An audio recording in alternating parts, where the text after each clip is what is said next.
ladies and gentlemen, we are honoured to be joined by probably the Duke of Sheffield. Is a man of Yorkshire royalty, former WBO cruiserweight champion, cornerstone of Sky Sport Boxing. Like, it just doesn't exist without the man.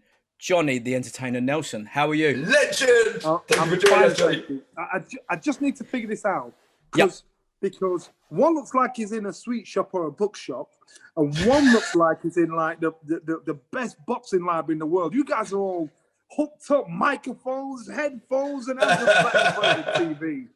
I mean, look, all we got to do, look, there's a little Ric Flair doll, boom, right? There's a Notorious B.I.G. Buddha, because I'm spiritual, right? Yeah. That's Clubber Lang that's just gone down on the floor. And then if we look here, I guarantee you've seen this gentleman. So the reason that I have him framed is because he's our podcast patron saint. If it wasn't for COVID, we wouldn't have started. Very true. So I thought, you know what? He deserves a homage. Yeah. Nice to meet you, boys. Lovely to meet you too. Boxing. Let's do this. Now, you are, like I said, a legend of British boxing as far as I'm concerned. Like, it doesn't get everybody concerned, man. Longest reigning cruiserweight. Everyone that's ever seen a Sky Sports cast, they know who you are. Like, you must get so bored talking over and over again. Like, how many times a day do you get asked the same questions about like Naz or just life? It's just like, look, I'm a pro as well. Like, give me some slack. But you know what? I just think I actually don't mind, because I said the other day to somebody when Brendan passed away. Yeah, I said the guy has so much knowledge, so much story, so much wisdom. It was such a shame, such a waste that all that knowledge that he'd picked up through life is buried with him. Yeah. But not realizing along the way he had students like me and other fighters that he passed that knowledge on to. So therefore, if he passed it on to me, I'll never be him. I'll never be as a fraction of him. But I'll pass on what he passed on to me. But then it's not a waste. So I don't mind telling stories. I don't mind going over all ground. I don't mind talking about something that's involved in our sport or the psychology of our sport. I don't mind, because I didn't meet that guy for no reason. Yeah. So I ain't got a problem with it at all. I haven't got a problem. I'm probably not like your average fighter that thinks boxing defines him. I actually like the fact that a lot of fans actually forget he even boxed. And it's not a bad thing, God, is it? Use the box. And I'll say, yeah. But you look at like the likes of Gary Lineker. Youngsters don't realise he was a captain of England at one bit. Yeah, they just know him that sells crisps. Mike Tyson's talk, he said, kids come up to me and know me as a guy from The Hangover. They don't even know that I box. And it's like... Yeah. But actually, it's actually a compliment in a backhanded kind of way. Well, yeah, it shows how much your life is. Like, there's so many layers and so many levels to it. And that's what I'm saying. Mike Tyson, he doesn't recognise the fighter that he was. Even when he sees it, he thinks, shit, that guy even scares me. Yeah. I sometimes look at some of my old fights, and I think, I know what's in my head at the time. I know if I was confident, I know what I was thinking. I want to reach in the TV screen and bitch slap myself and say, come on. So it's just, it's a fortunate path of life that we've fallen on. I mean, the psychology side of things seems to be, in my opinion, one of the most important traits and like the most core fundamental of yourself. Like, because you know, like you lost a few amateurs, you know, you lost your few first pro fights, but you carried on and you pushed through, and then like against all odds, because that would have been like either a sentence to be a journeyman or a sentence to be who knows what, back to the tools, back to the office, whatever, in maybe today's era. But you kept going and going and going. Like, what was the thing that kept you like, this is for me and this is happening, like by hook or by crook? Because I didn't realize what I was doing. I didn't realize what was chasing. I didn't realize what I actually wanted. Yeah. I didn't care if I won or lost. I actually had 13 amateur fights. I won 3. Yeah.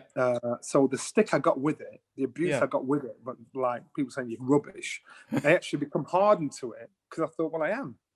Yeah. And so I had to start from scratch. So it wasn't just a physical thing with me, because physically I wasn't a bad athlete. I was just a boy in a man's body. Yeah. Mentally and emotionally, I was a boy in a man's body. So therefore, a boy in a man's body, unfortunately, a man has to suffer the consequences of an adult.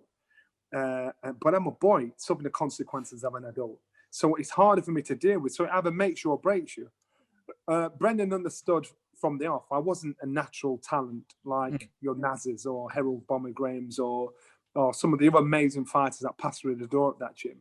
But he understood mentally that is as important to train than anybody physically. And so once he understood that I could get it in there and I could conceive it, he knew I could achieve it. Now, I remember when I first turned professional, I lost my first 3 fights on the trot. And he said to me, you're going to end up being world champion. And I thought, excuse my French, what a load of shit. Because I thought to myself, why? What have you just said? I've had 13 amateur fights. I've won 3. I've lost my first 3 professional fights. He said, you're going to win, lose, and draw. You're going to experience everything of our sport. And when you've done that, that's when you become world champion. But at the moment, you're a mummy's boy, and we need to make you grow up. That's what he said. It was true. And he was, looking back in it, I think that guy was a proper visionary because, and I remember him saying it about Naz. And so it's not like he said it about everybody. And so it's look at the draw. I remember him saying about Naz, he said, this young man, and Naz must have been about 10 at the time, this young man is going to be a multi-millionaire. And he did some crazy maths about the Yemen. And he said about the population of Yemen, he said, if everybody in the Yemen paid £1 to watch you fight, you'd get about 40 million pounds. I'm like, and I can remember Naz's brothers and his father thought Brendan was a nutter. They did. And so even my dad thought I couldn't fight. And when Brendan said that, my dad said he's a con man. Don't listen to him. But yeah, man. And so yes, because he was so unorthodox about what he did. People, they didn't understand it, or they hated it because they didn't understand it.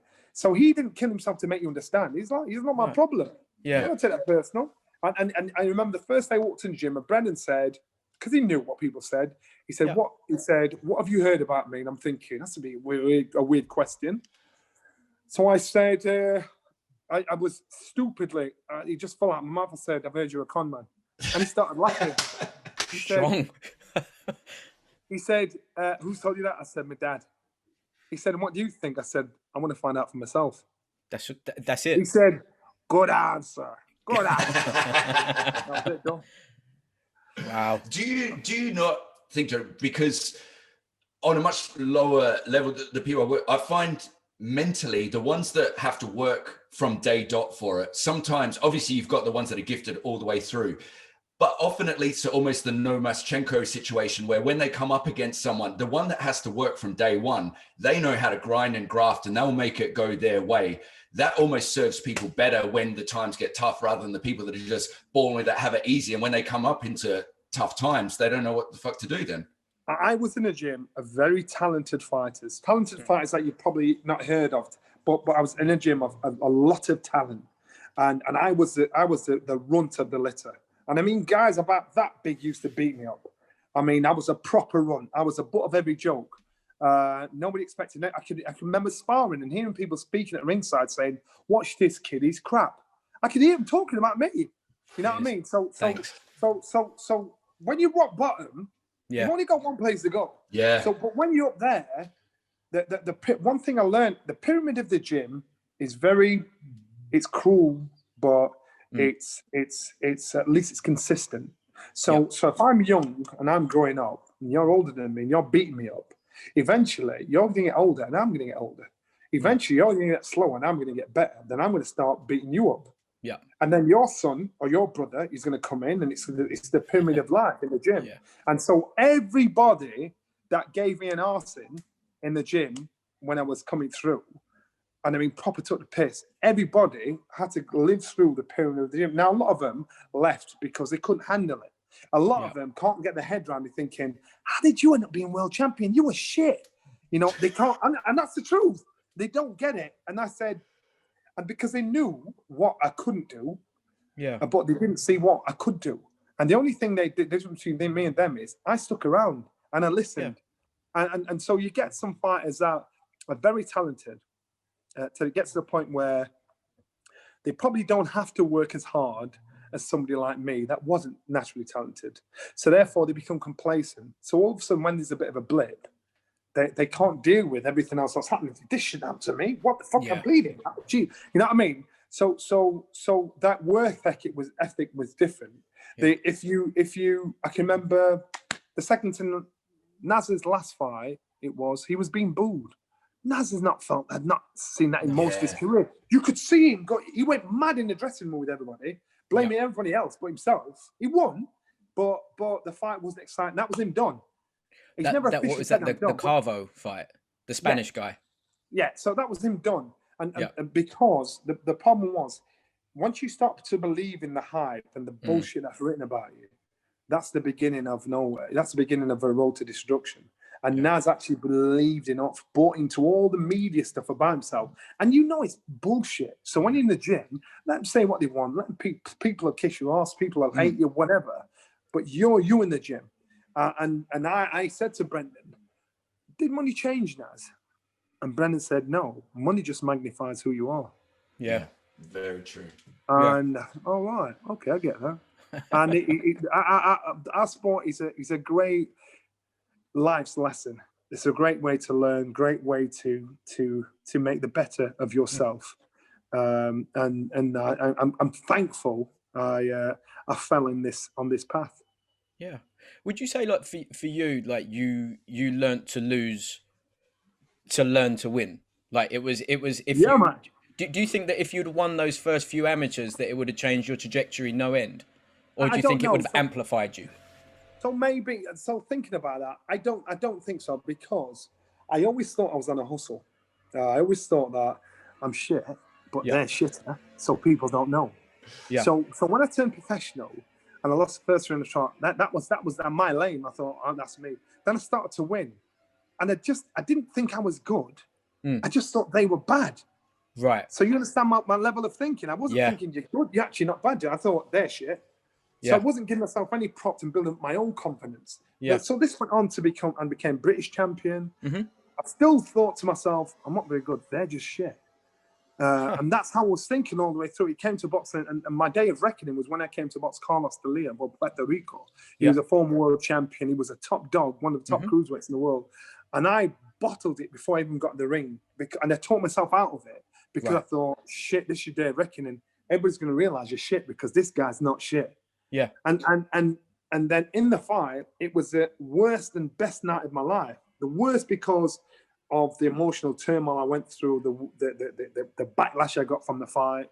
But the best because it gave me hindsight to look back and think, if you're that bad, Johnny, how come you survived with somebody that's so good? I survived. I got a draw with somebody that's so good. And the only reason why I got a draw is because I didn't try hard enough. I didn't think I could win. That's the only reason I got a draw. It's not like I got beat up. I just didn't try because I thought that shouldn't happen with me. I shouldn't be doing this, you know. And so then that's when the seed started to grow. To think, actually, I don't be good, you know. Did Brendan do anything to like cultivate man. the psychology? Yeah, he brainwashed me. Brendan brainwashed me. And positive reinforcement, wasn't it? yeah. He said it's positive brainwashing. And I can remember Naz saying to Brendan, you're brainwashing us. He went, correct. I'm like, he said, I'm positively brainwashing you. And I'm educating you. And I know that Brendan was very, he taught us treated us like we were his own. Yeah. And I remember when sometimes in the small hole promoters when they'd say, look, here's a grand for your fighter. Give him that. Here's 1,500 quid. And so, but Brendan would come back and say, listen, he's giving me 1,500 quid. He thinks I'm telling you, you're getting a grand. You're getting 1,500 quid. I'll take my cut out of that, but I'm done.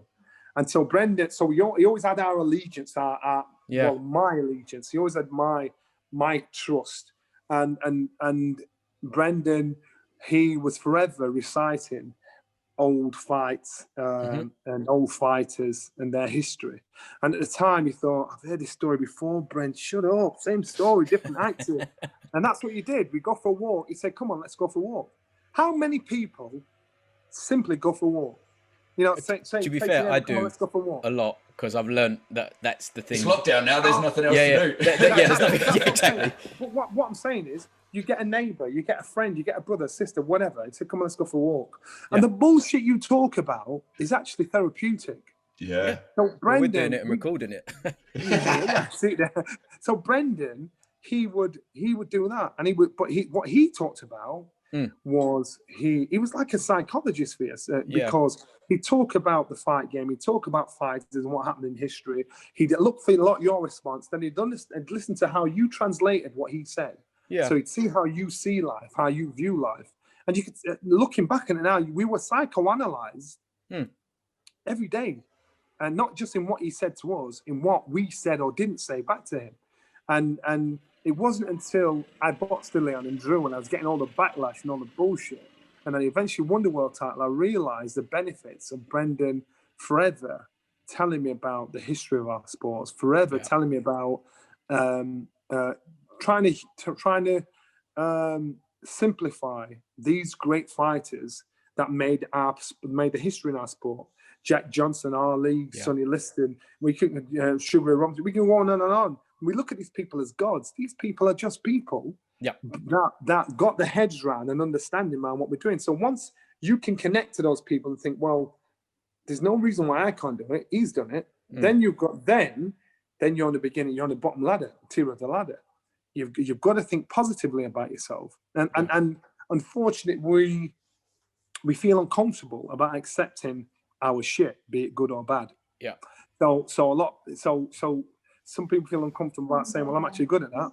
I can actually do that. But Brennan encouraged you because he said, well, what, you can do it. So own it. You know, it doesn't mean you're being braggadocious, doesn't mean you're being arrogant. It means I own my shit. So once you believe in what you can do, it gets better. Right. But if you say it like, well, yeah, I'm not bad. You don't want to come across as a big head. I'll show him in the ring. He said, I want you to own your shit. Own who you are. And so for me, right, Naz was like I'm 38. Like Naz was like the perfect spot for me. Yeah. You know, like everything about him, the intros, the gear, the style, the lariness, the chat, everything perfect. So if Brendan's saying like own it, and then you got Naz who just went, I'll tell you what I'll do. I'll own mine, I'll own yours, and I'll own everyone else's. Like, was that just like, oh, I've gone a bit too far this time? Yeah, you still, but Brendan actually said, I've created Frankenstein. I've created Frankenstein. That's what he actually, I've created Frankenstein. But Brilliant. He said, my job is to educate you. And I'm going to educate to the point where you're going to start questioning me. So I'm not doing myself any favors because when you start questioning me, you're going to start thinking you're smarter than me. Yeah. And then, and he said, but my job is to educate you. My job is to teach you. And that's what he did. So even though he quoted that, even though he prophesied that, and it happened, he carried on doing it. Because remember, Naz and Brendan were not the first two fighters to fall out of love with each other. Brendan had it with Harold Graham. Before Harold Graham, he had it with a guy called Mick Mills. And then we can go back. Because what happens is, the fighters get to a point where a certain breed of fighters get to a point where they think, I've done it all myself. I don't need you. And they forget the importance of the silent assistant, the voice in your ear. They forget that guy that's someone that just nudges you that way or nudges you that way. They forget and they think I can do it all myself. And if you look at every fighter that has left Brendan that thought he could do it himself, you look at their career from that point on. You look at what they did. I'm not saying they lost. What I'm saying is, if you look at the performance and look at their career and look how it went there. And he said, my job is to teach you. It's up to you what you do with it. Again, the flip side, also look at the person who didn't leave and look what ended up happening. You know, that when you said, I'm the product of the gym, like when you listen, you were the epitome of from this point to this point, you did it. And that's what pissed them off. That's what pissed the ones that left off, because I saw both sides of the fence. I saw I heard what they heard, and I heard what was said back and forth. So when one fighter says, Brendan, this, that, and the other, I'm thinking, nah, it didn't go like that. Because me and you are boys, but you can tell them that lie, but I know that's bullshit. You know what I mean? And that was the case. And that's probably the only grievance with a lot of guys at war, because if they're chatting shit about Brendan, or they're chatting shit about what actually happened and changing the course of history to suit their purpose, I know you can get his word against mine, but when one against the other, but when somebody else is there, you know, you can't. You've got to tell that line when he's not there. That's someone who's me. Yeah. So when I used to hear about fights that had left the gym and fallen out with Brendan, and I'd hear the stories they tell, I'm thinking, wow. But what would be hard for them is for that to have any credence, because they're saying, well, if Brendan's that bad, how come Johnny Nelson's still there? Yeah. Why's he not? You know what I mean? And that my existence there said it all. But then, you know, it's not that common in this day and age, because, you know, everyone's wonderful at everything and no one could be told no. And if you tell anyone that they're not good at something and they need to try, it's borderline abuse. So if you have someone that's still their own man, like I personally am friendly with people that Ian doesn't really get along with. Yeah. They've done nothing to me, but they've done something to him. Like I am aware that they've done something. I know that may happen. And if it happens, we cut off, but it doesn't. Like, I'm my own man, Ian's his own man, and like he doesn't begrudge me, I don't begrudge him, and that's how it should be, right? Yeah. That is my point, and this has always been my point. Now I know there's people in this world that Brendan didn't talk to. I know there's people in this world that weren't good with me, but were friends with my friends. That is not. If me and you have an issue, that's between me and you, not between me and my friends and you. Yeah, everybody's cool until you teach me otherwise. Until you show me otherwise, I'm cool. I'm all right, but I still respect my friendship and say, yo, listen, let's be adults about this. I remember when Naz left, he wanted me to leave. I said, what am I leaving for? Yeah, it's not your fault. What am I leaving for? He said, well, you're my mate. And I'm like, nah, Naz, it don't work like that. You're a multi-millionaire. Brendan ain't done jack shit to me. Frank's not done shit to me. What am I leaving for? I'm not leaving because I'm your mate, because that means I give up my career, my dreams, and my ambitions because I'm your mate. But you're all right. But it was also different for him, right? You know, Naz superstar. Like Naz, you know, he's going out and he's doing a fight with two big trainers who are chopping in and out between the bout. It's just like, look, you know, not that you're the 1% of the 1%, and you're a tiny man, which is even rarer. Like, let me just focus on my career. Like, leave me be, guys. And that was the point. I can remember Frank Warren saying to me, something happened, and Frank Warren said to me, Naz did something. Frank Warren said to me in the office, he said, remember, that's your friend. So you need to concentrate on your career. Let him concentrate on his. Yeah. Because if you live his life, your life's over. You've got to live your own life. And it was great advice in regards to the event, what happened. But I actually, there's something that Brendan always said that I say now, never be surprised by human nature. Yeah. And so Naz, we had a great time growing up. Trust me, best days of my life. We had a proper brat pack. We had the best time ever. Mm-hmm. But that is yesteryear. We're adults now. Things have happened in life, and you just think, you know what? That was yesteryear. That's gone. That's done and dusted. You know, we've all grown up. We've all done our own things. Have gone our own way. And so I just think, just move on. You know, because I'm happy. And trust me. And so I'm just thinking, well, and I've got great memories of Naz, even before Naz. I've got great memories of Harold Gray and Brian Anderson. I have great memories of Brendan. And so I'm very positive. So I make the most out of everything that's happened around me. Whereas I think with Naz, he doesn't. Right. That's simple. I don't think he does. I think I can be worth 70 million and be Naz and pretend to be happy. I can be me. Yeah. And I'm me. I'm all right. I can walk down the street by myself, and you know, not very often. Well, I don't get abuse. I don't get much shit because I'm a people's person. You know, and you can relate to me, and that's what you want to be. Nothing's changed, and that's the person I'm happy being. I'm comfortable being, and that works for me. But like you're like now you're in this new phase of your life, like the commentator, the broadcaster, the pundit. Can we just take a moment to remember that one time that Naz had the opportunity on ITV pay-per-view and he took over the whole show? Like, what millennial went like this? They went, Nazim Hamed, let's give him a microphone. What's the worst that could happen? Well, the thing is, no matter what you say about Naz, the kid is infectious. Absolutely. He's a proper charmer, right? And I saw that. I thought, oh, God. I think he told Eubank to quit or something like that. I'm like, Yeah, he did. You back to He the did. He had to go. He had to go senior. He had to go everyone. You could hear the earpiece with Duke McKenzie going. So what happens is, in that situation, if this is the career you want to go in, then there's certain things you said, but you just soften it up a little bit. Don't edge it and be going. Don't go straight for the juggler. Soften it up a little bit. Yeah. But Nas is that used to was that used to like say doing what he wanted and making everybody came magnified to something to him. That now he's no longer that hot property where people can live without him. Boxing goes on without him. But I tell you now, he's great TV because he doesn't give a shit. He actually reminds me of Mike Tyson. He don't give a shit. And the reason why he don't give a shit is because he's got I don't give a shit money. And so really, you know, he'll go on there. If you like me, come with me. If you don't like me, I don't give a shit.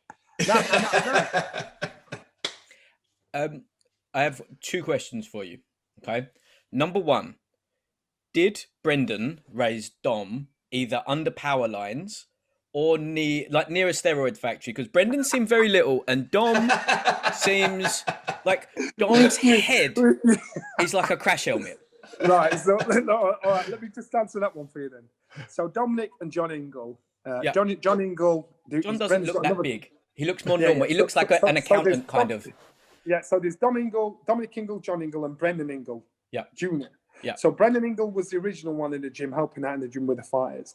He just drifted out. He's a fireman now, lives in Sheffield family. John Ingle was the one that spent most of the time with Brendan and the Brendan's wing. Mm-hmm. Dominic Ingle came in probably towards the last 10 years of Brendan. And what they used to see was, now Brendan he plays the fool to catch the wise sometimes.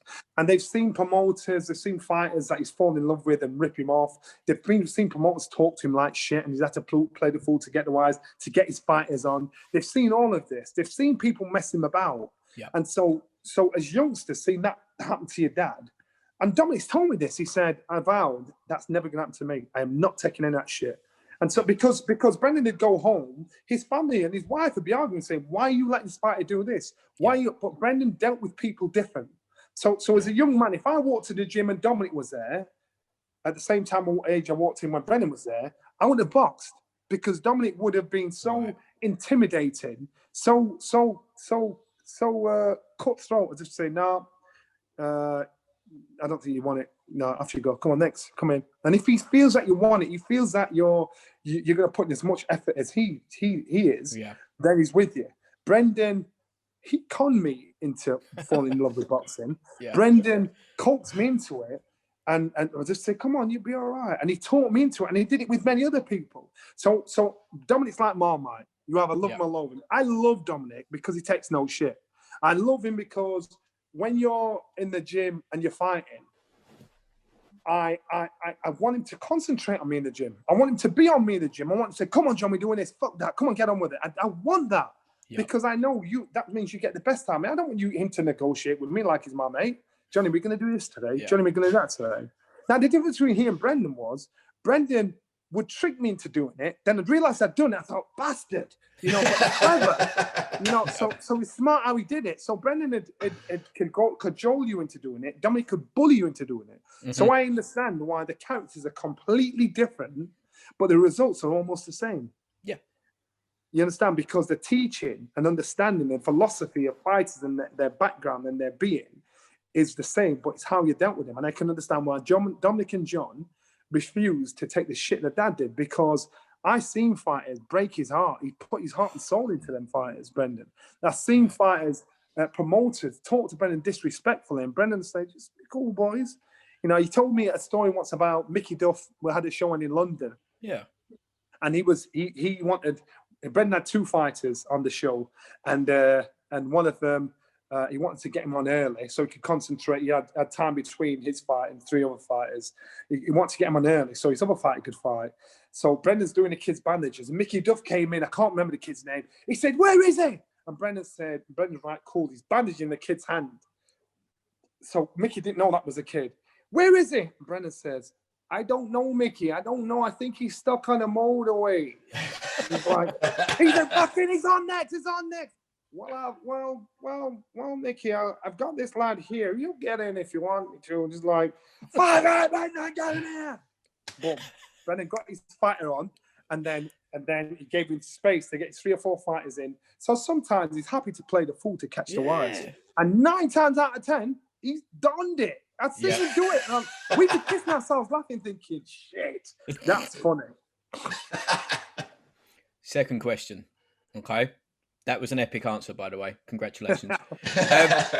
Second question. I mean, he's Aussie, right? So he doesn't have that hope and dream that we have, right? You and me sleep in a Union Jack and we consider it to be PPE. Kel this weekend, right? There's a part of me that is just like, he can always do it because he is the special one. He is. But without Dom, he looks spectacular. It's so hard. Yeah.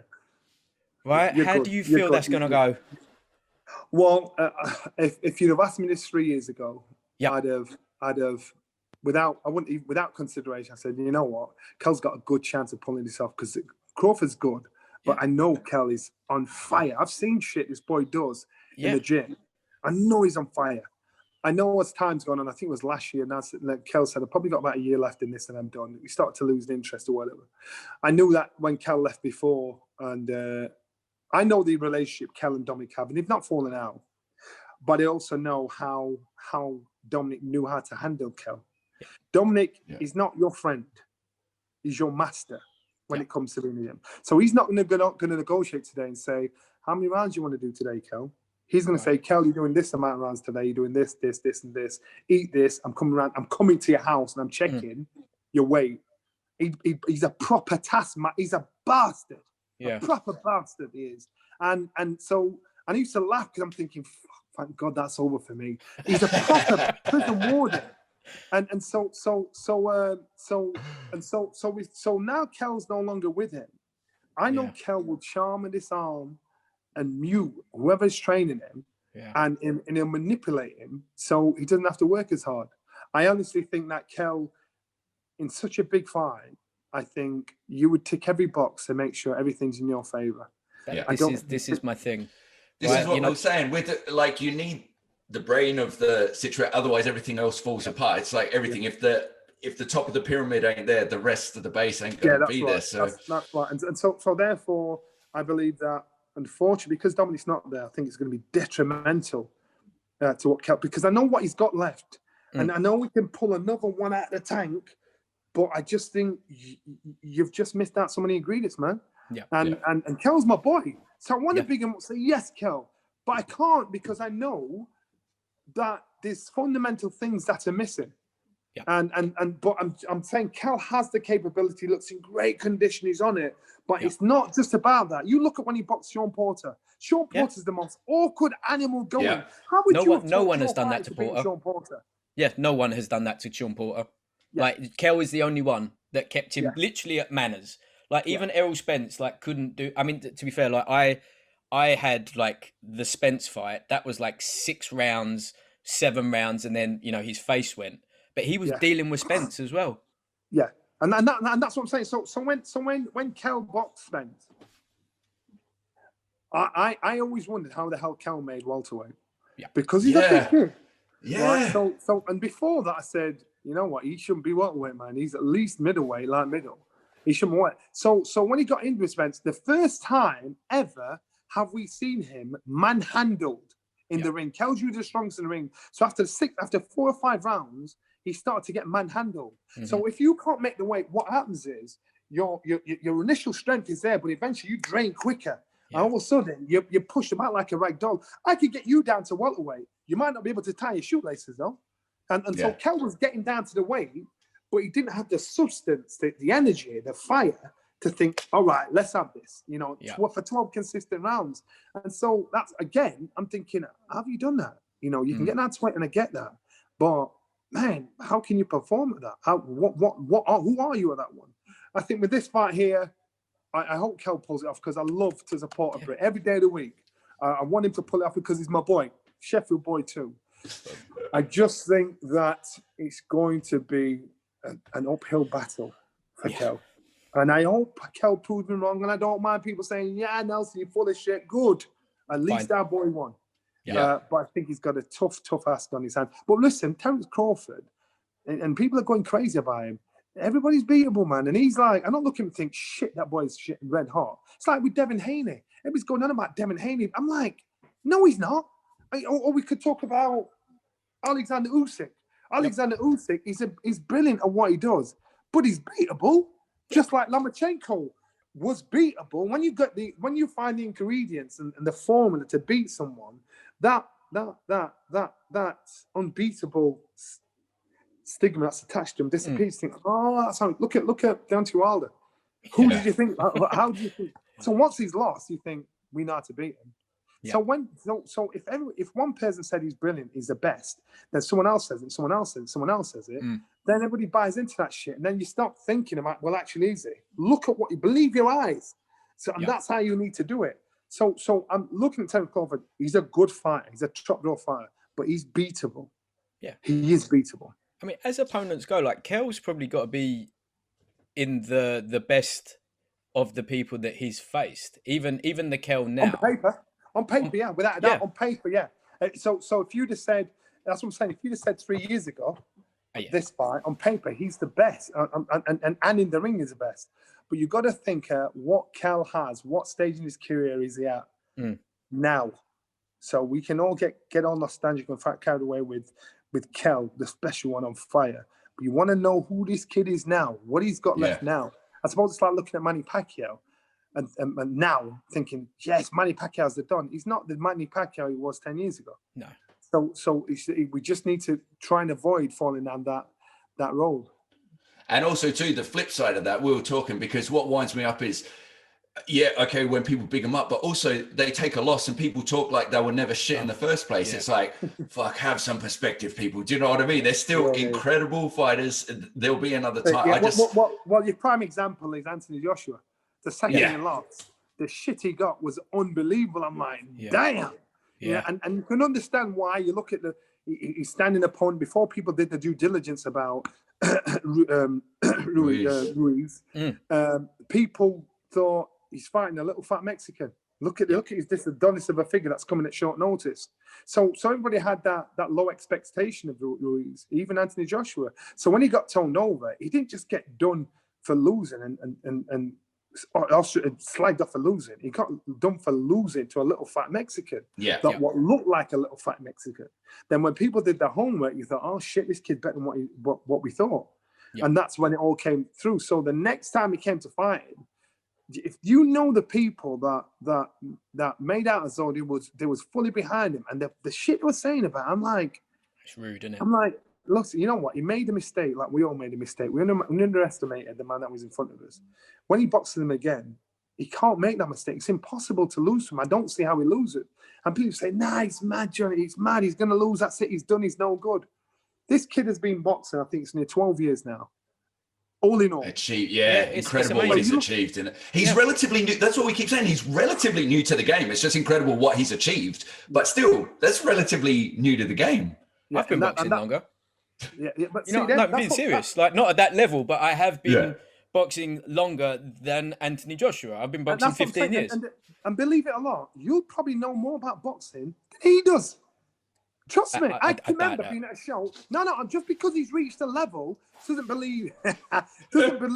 mean that he knows more than you. Yeah. I can remember being at a show before he immersed himself into being a student of our game, which is only over the last few years. And he'd never seen the Ricky Hatton-Costa Tszyu fight. Really? And I'm like, I don't like to talk about that fight. As an Australian, he can't handle it. He's still wearing black about it, to be honest. but that's what I'm saying. So he's a student. So you've got to give him credit for what he's achieved with in such a short space of time. And so in my head, I thought, if this guy can do that in such a condensed space of time, I also believe that he has the ability to brush off, or the ignorance to brush off the devastating loss he's just had and come back and take it around. He's too ignorant to be intimidated by what's just happened to him. And exactly, look what happened. He came in, boxed, bam, bam, bam, box. That boxed him. I think he's more dangerous now.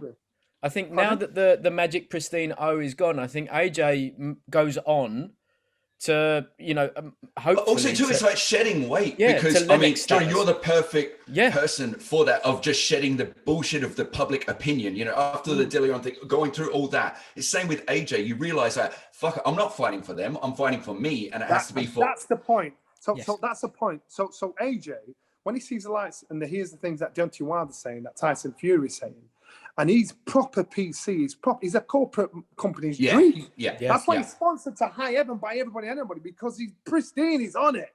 But he's the only one he's not said the outlandish things that Tyson Fury said, that Deontay Wilder said. So after he got shat on by a lot of the public when he lost to Ruiz, it was a reality check for him. He thought, all right, and his language changed a little.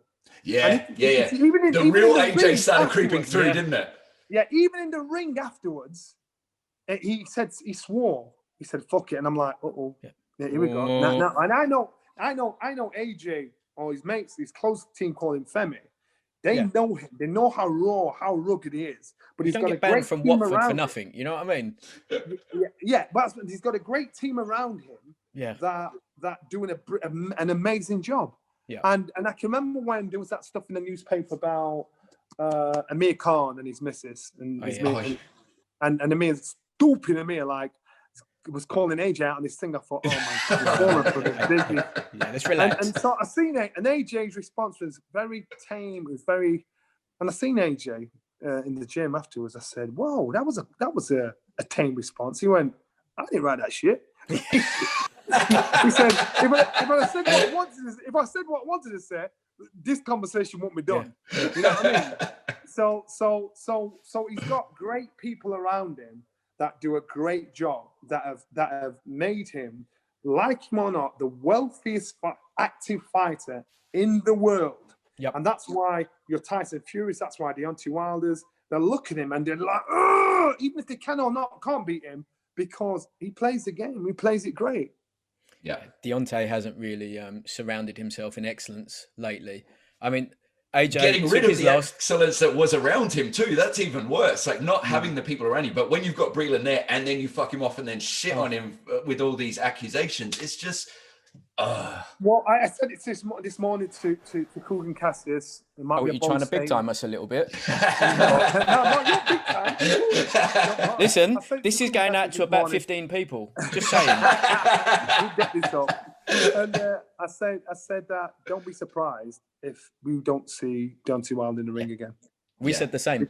Because he's burnt that many bridges in regards to since he's lost. And if you think and you look back, he has blamed everybody and not accepted any of the reason why he lost himself. He's blamed everybody. Mm-hmm.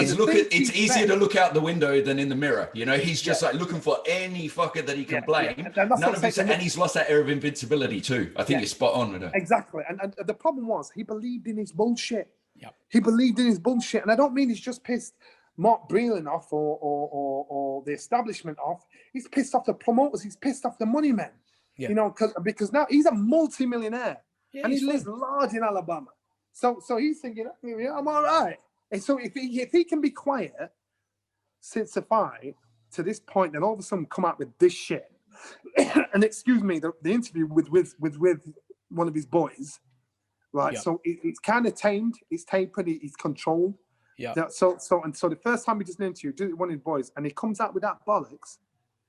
Now, any interview worth their salt would say, "Yo, pull him and say, hold on a minute." Fact. And ask him questions they don't want to hear. Yeah. And so what he's done is the bridges he's burned, to me, tells me he's going to do a Donald Trump.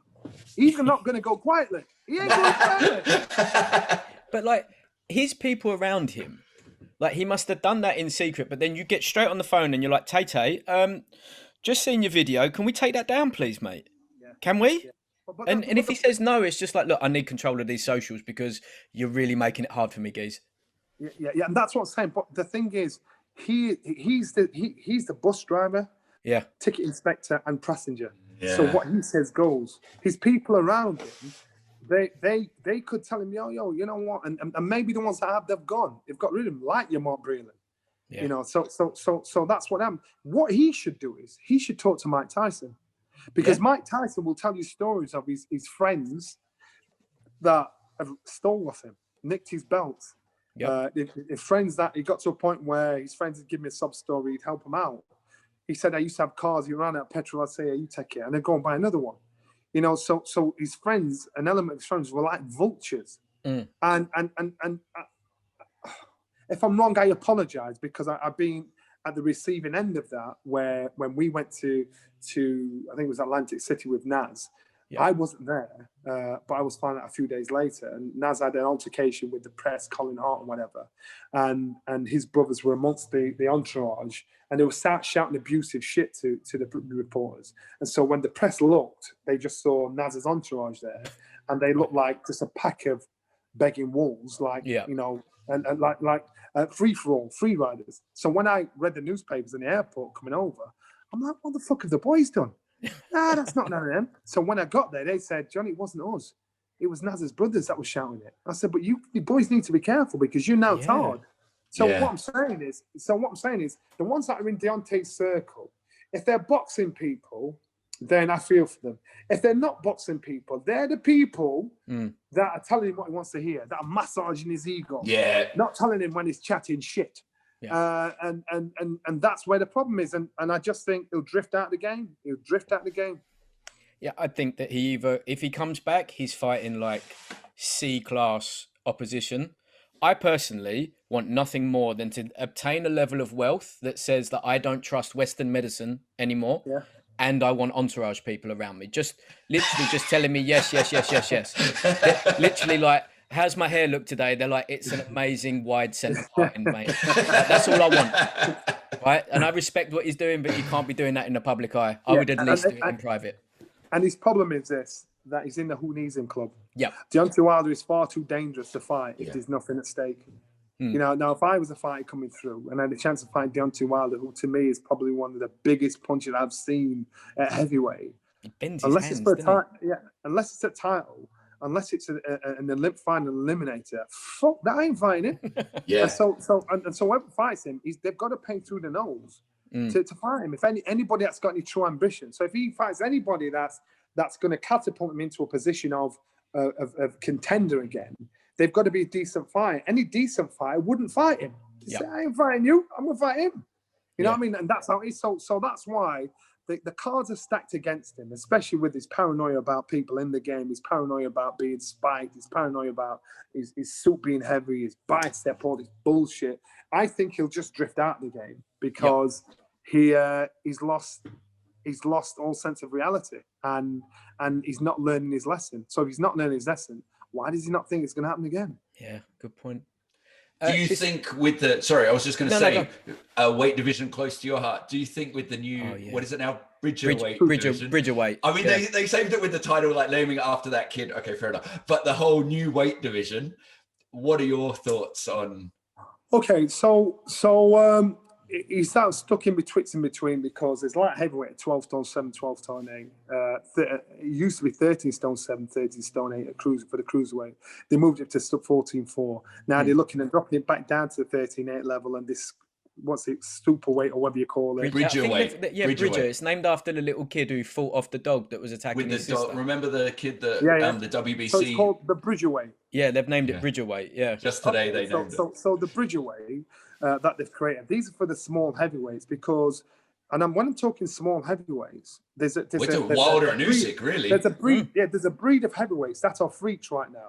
And when I'm talking freaks, I'm talking your Anthony Joshua's, I'm talking your Tyson Furies. Yeah. I'm talking your Deontay Wilder's that are big, tall pieces of meat, athlete ones. That's the one that you know about. So Dubois. So what I'm saying is, I remember when I was. I had a couple of heavyweight fights, and I'd be getting in the ring at 13 stone 12. That might be like 17 and a half stone. So you're giving away a lot. But the downside is, if you're a fighter like Lawrence Okolie, who's a big unit, who's going to be heavyweight, 14.4 suits you down to the ground. 13.8 is going to be a bitch to make. So it takes you out of that cruiserweight bracket, and it's going to suit people like Lawrence. It's going to suit people like Usyk. Even Mike Tyson, when he came out of prison, he was 15.4. Yeah. You know, you look at some of these guys and they're small heavyweights, but they've got the power, they've got the explosiveness. So those guys, that is for those small heavyweights. And then you've got the heavyweights. So I understand them pushing it in, but I understand also that there's going to be an element of fighters that are going to struggle, that can't make 13 stone 8. Yeah. So they're going to have to jump up and navigate their way through, because the big jump between light heavyweight and bruiserweight, or whatever it is, there's a big jump. I would have thought it made more sense to add, like, you know, like the Olympic heavyweight, super heavyweight, top end of the heavy. Yeah, it made more sense to do. Especially if you've got a belt at cruiser. Now they're like, either cut weight or fucking give us that belt back. Well, it's like, hang on a minute. That's what I'm saying. So they shouldn't have attributed it to cruiserweights. They should have attributed this new division to the heavyweights, because that's all they are. They're mini heavyweights. Yeah. It's not cruisers. It's just like, so basically they've dropped the cruiserweight division back down to 13A. And I'll tell you now, I never saw the weigh until the day of weighing. And I mean, like 10 minutes before the weigh-in. I never saw it. So if I boxed twice a year, I was 13 stone 8 twice a year. I mean, to be fair, you must, like, all through your career, you knew that, like, staying in shape is that. I remember you saying on a broadcast once that it was after Ricky came back, Hatton, and you said that he needs to keep his body hard, and you could see that he doesn't. And that was like, you could just tell that how you were saying that was basically like, you're never out of shape. It's got to be a lifestyle. Look at the state of him. Even now. Yeah, training has got to be your lifestyle. And I mean, it's got to become, and Brendan always used to say to us, it's got to be like walking, talking, drinking water. It's got to be second nature. It's got to be part of your everyday life. So if you make it part of your everyday life, then it's natural to you to feel a certain way, to have a certain energy level. But I was surprised. I used to, Naz, between fights to disappear. Harold Bomber Graham, between fights to disappear. Amir Khan, between fights to disappear. And I mean, they disappear for months, and then they turn up 12 weeks before a fight. And I'm thinking, well, what have you been doing, man? Because boxing is like, it's like computers. You've got to stay on top of it. Hitting the bag or just sparring and whatever, just naturally. And then when it comes to fight, then you step it up a gear.